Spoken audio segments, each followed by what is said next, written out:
In part one, I showed you the neuroscience of shopping. In part two, the neuroscience of getting dressed. But here's what happens when those two systems collide, because that collision either builds your identity or it quietly hollows it out. Shopping runs on dopamine, anticipation, the novelty of the chase. Fashion runs on something steadier, serotonin and a stable sense of self. Decky and Ryan's research separates extrinsic motivation, doing something for external validation, from intrinsic motivation, expressing who you actually are. When you shop to express yourself, both systems pay off. Dopamine gives you the buzz of buying and serotonin rewards you later when you wear it and you feel like yourself.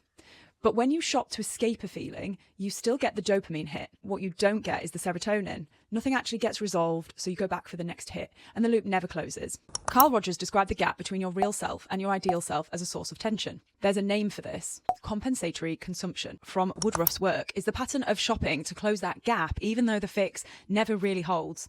You're not buying the dress, you're buying the version of you that wears it. And she feels real, right up until the parcel arrives. The healthy version does exist, and it's when getting dressed becomes self-actualization, dressing to express, not to compensate. Work on Flow found that when creative choices line up with genuine values, they produce lasting well-being, not that flat feeling after a dopamine spike. You know the difference. One fills you up, and one just keeps you busy. The two things I think about now when I get dressed aren't trend or price. They're how it makes me feel and who I actually am underneath it. Understand the neuroscience, and you get to choose which loop you're in.